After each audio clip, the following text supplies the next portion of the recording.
नमस्कार, जय हिंद साथियों, वंदे मातरम। आपका एक बार पुनः स्वागत करता हूं आपके अपने education YouTube channel GK glory study पर। साथियों, आज हम राजस्थान के लोक देवी देवताओं के महत्वपूर्ण प्रश्नों के बारे में विश्लेषण करेंगे, प्रश्नों का विश्लेषण करेंगे। तो हमारे इस क्लास में अंत तक बने रहिए। इसमें हम सभी लोक देवी देवताओं के महत्वपूर्ण प्रश्नों का विश्लेषण करेंगे। तो पहला प्रश्न है इसमें कि मारवाड़ के पंच पीरों में निम्नलिखित में से कौन सम्मिलित नहीं है। तो मारवाड़ के पंच पीर कौन कौन से हैं? तो मारवाड़ के पंच पीर आपको बता दें तो पाबू रामदेव मंगलिया मेया और हरबू। पाबू, हरबू, रामदेव, मंगलिया, मेया, ये 5 पंच पीर है। पाबू जी, रामदेव जी, मंगलिया देव जी, मेया जी और हरबू जी। तो इसमें से आपका करेक्ट ऑप्शन हो जाएगा तेजा जी। तेजा जी पंच पीरों में सम्मिलित नहीं है। सेना के जवानों में श्रद्धेय देवी कौन सी है?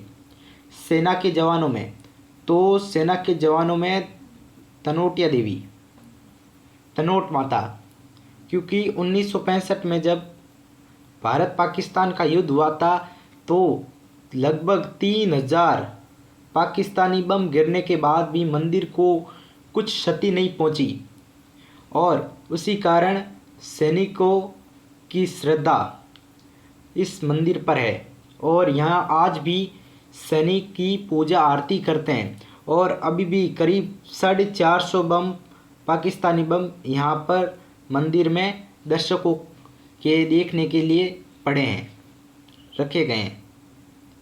और ये मंदिर जैसलमेर में स्थित है। ये मंदिर जैसलमेर में स्थित है।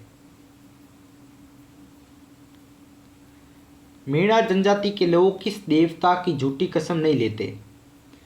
मीणा जनजाति, ये भूरिया बाबा। भूरिया बाबा का पूरा नाम आपको बता दें, ये क्वेश्चन आ जाए तो भूरिया बाबा का पूरा नाम है ऋषि गौतम महादेव। भूरिया बाबा का पूरा नाम ऋषि गौतम महादेव, ऋषि गौतम महादेव है। और इनका मंदिर सिरोही जिले के पोसलिया गांव, सिरोही जिले के पोसलिया गांव में स्थित है। सिरोही जिले के पोसलिया गांव,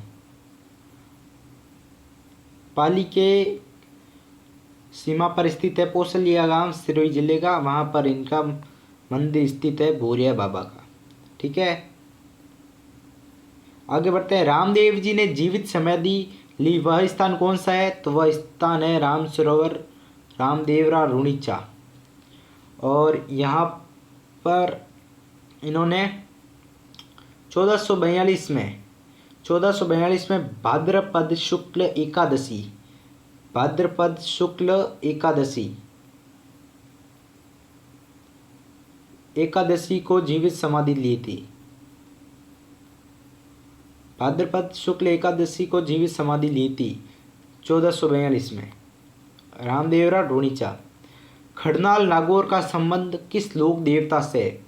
तो खड़नाल का संबंध तेजा जी से है। और तेजा जी का जन्म कब माना जाता है? तेजा जी का जन्म 1130 विक्रम संवत 1130 माघ सुदी 14 को खड़नाल के धोलिया जाट परिवार में हुआ। तेजा जी का जन्म कहाँ हुआ था? तो धोलिया जाट परिवार, खड़नाल, धोलिया जाट परिवार में हुआ। धोलिया जाट परिवार कब हुआ? विक्रम संवत 1130 को, विक्रम संवत 1130 को। तिलवाड़ा बाड़मेर में किस लोक देवता का मेला भरता है?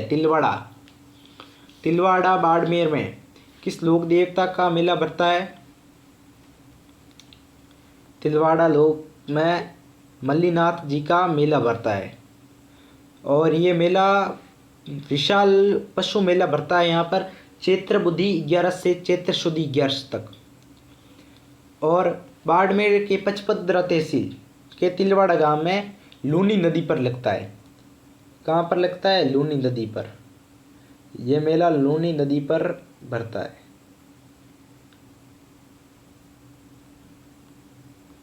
जैसलमेर के भाटी शासकों की कुल देवी, जैसलमेर के भाटी शासक की कुल देवी तो स्वांग्या जी माता, स्वांग्या जी।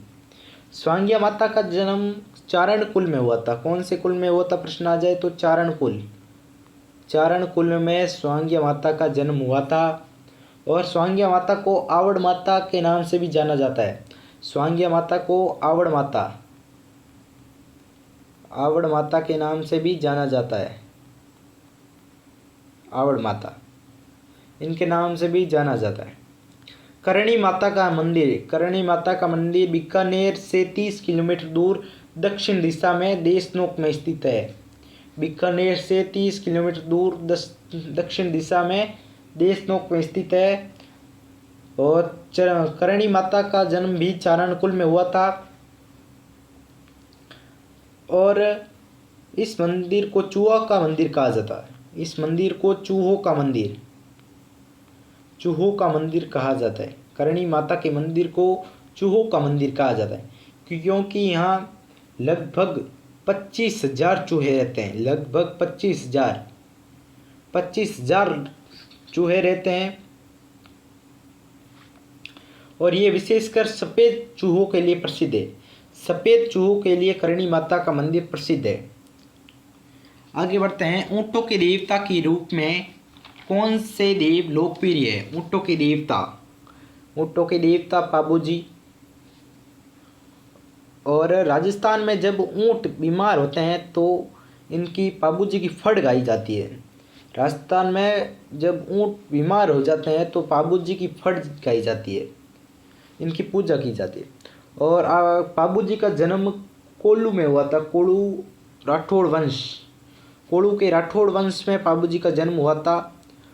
और इनकी घोड़ी का नाम केसर काल में था। तो अगर आपको ये प्रश्न आ जाए कि पाबूजी की केसर काल में घोड़ी किसने प्रदान की, पाबूजी को केसर काल में घोड़ी किसने प्रदान की, तो देवल जी, देवल जी ने, देवल जी ने पाबूजी को केसर काल में घोड़ी प्रदान की। केसर काल में, केसर काल में घोड़ी पाबूजी को देवल जी ने ही प्रदान की थी। ठीक है। चार हाथ वाले देवता के रूप में कौन विख्यात है। चार हाथ वाले देवता, वीर कल्ला जी। वीर कल्ला जी को चार हाथों वाले देवता कहा जाता है। और उनको कल्ला कल्याण, उनको कल्ला कल्याण, कमध्वज आदि उपनामों से जाना जाता है। और कल्ला जी औषधि विधान, औषधि विधान के कुशल चिकित्सक थे। औषधि विधान। भूमि के देवता के रूप में कौन लोकप्रिय है। भूमि के देवता, भूमि के देवता भूमिया जी। और ये राजस्थान के किसान इनकी, प्राय राजस्थान के किसान इनकी पूजा करते हैं, भूमि के देवता भूमिया जी की। और अगला ये प्रश्न गलत है, थोड़ा प्रिंटिंग मिस हो गई थी, गलत है। आगे बढ़ते हैं। सांप्रदायिक सद्भाव के लिए सुविख्यात मेला रामदेव जी का मेला, क्योंकि रामदेव जी को हिंदू और मुस्लिम दोनों ही पूजते हैं, इसलिए सांप्रदायिक सद्भाव के लिए रामदेव जी का मेला है। किस लोक देवता ने महमूद गजनवी से संघर्ष करते हुए अपने प्राण न्योछावर कर दिए। गोगा जी। और गोगा जी ने महमूद गजनवी के साथ चिनाब नदी के किनारे युद्ध किया था। चिनाब नदी के किनारे इन्होंने यहाँ महमूद गजनवी से युद्ध किया। और गजनवी ने इन्हें जहार पीर की उपाधि दी। जहार पीर की उपाधि गोगा जी को किसने दी, तो गोगा जी को जहार पीर की उपाधि महमूद गजनवी ने दी। महमूद गजनवी ने गोगा जी को जहां पीर की उपाधि दी। दधीमती का संबंध किस स्थान से है। दधीमती का संबंध है गोट मांगलोद, गोट मांगलोद। दधीमती गोट मांगलोद। ये प्राचीन मान्यताओं के अनुसार दधीमती ऋषि दधीची की बहन थी। ऋषि दधीची की बहन थी। दधीमती ऋषि दधीची की बहन थी। और दधिमती ब्राह्मणों की कुल देवी मानी जाती है। ब्राह्मणों की कुल देवी मानी जाती है।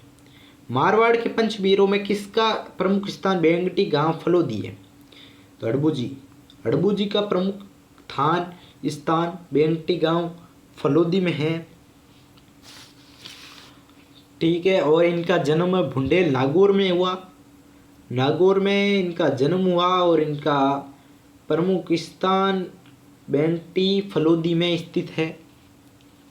और इनके पुजारी सांकला राजपूत होते हैं। इनके पुजारी कौन होते हैं? सांकला राजपूत। सांकला राजपूत इनके पुजारी होते हैं। और ये शकुन शास्त्र के ज्ञाता थे। पाबूजी शकुन शास्त्र के ज्ञाता थे। याद रखना, पाबूजी शकुन शास्त्र के ज्ञाता थे। जोधपुर, अगला प्रश्न है कि जोधपुर रियासत की कुल देवी है। जोधपुर रियासत की कुल देवी नागणेची माता, नागणेची देवी, क्योंकि इस देवी का स्थान नीम के वृक्ष के नीचे माना जाता है। अतः क्योंकि जोधपुर में नीम के वृक्षों का आदर किया जाता है, यहाँ पर नीम के वृक्षों का आदर किया जाता है और उसकी लकड़ी का प्रयोग भी नहीं किया जाता है, इसीलिए जोधपुर की कुल देवी है नागणेची चामुंडा माता। सिसोदिया वंश की कुल देवी कौन सी है? तो बाण माता या बाणेश्वरी माता। ठीक है। चूहों की देवी हमने पहले ही पढ़ रखा है। चूहों की देवी करणी माता। यहाँ पर लगभग 25,000 सफ़ेद चूहे पाए जाते हैं, लगभग 25,000। जयपुर राजघराने की कुल देवी मानी जाती है तो शीला देवी। शीला देवी जयपुर राजघराने की कुल देवी मानी जाती है। और इनके मंदिर की स्थापना सवाई मानसिंह द्वितीय, सवाई मानसिंह द्वितीय के द्वारा करवाई गई थी। Thank you. आज की क्लास में इतना ही। जय हिंद, जय भारत, नमस्कार।